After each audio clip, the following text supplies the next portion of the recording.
Hey, what's up my beautiful Paite people, and welcome to a video that's very different from what I normally make. So this time around, I'll be showing you my reasons as to why I don't like the Natascha in TF2.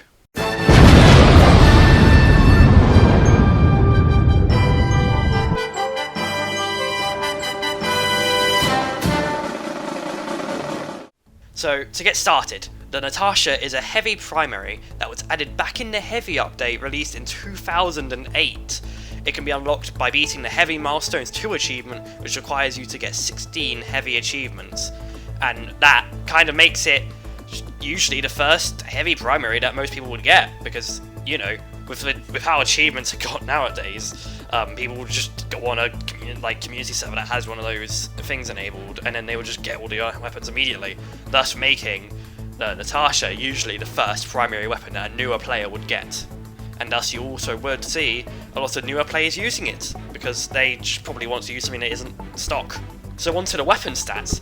On here it has a 100% chance to slow targets, it has a 20% damage resistance when below 50% health and when spun up, but it has a 25% damage penalty and a 30% slower spin up time.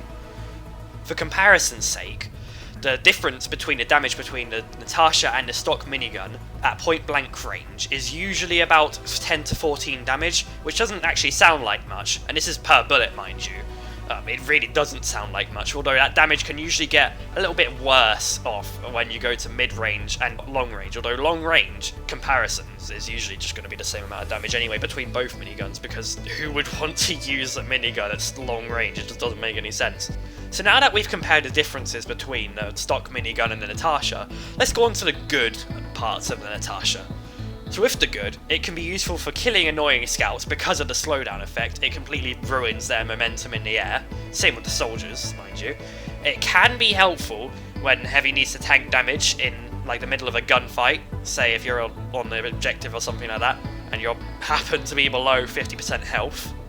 And also because of the slowdown effect, other enemies would have a harder time trying to run away from your line of sight, meaning that oftentimes the damage penalty won't be that significant because they're going to have a harder time escaping from you.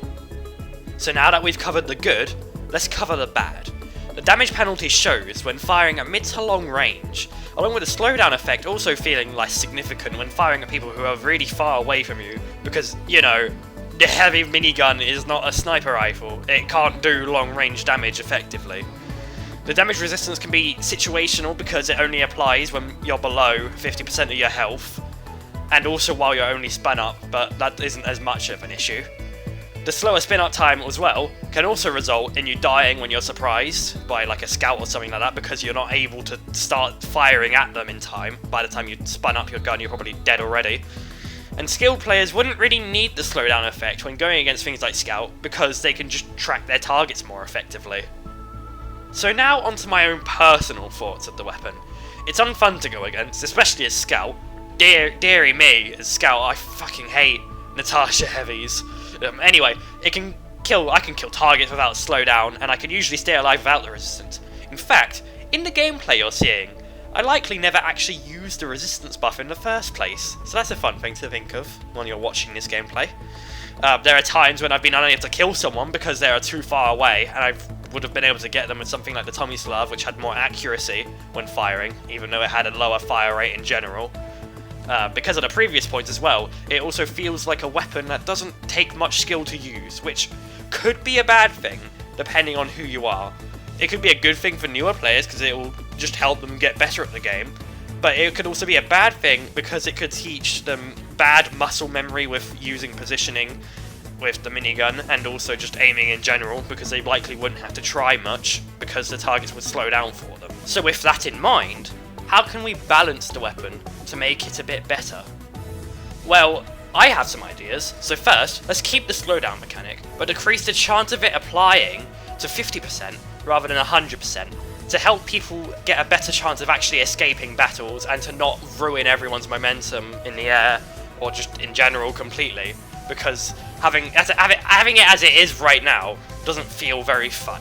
Let's decrease the damage penalty to 20% to help this, just because if we're going to make it have a lower chance of actually having that slowdown, we can lower the damage penalty that's made to counteract that. just a little bit. Let's decrease the damage resistance buff to 15%, but also remove the must be below 50% health condition, but keep the spun up condition.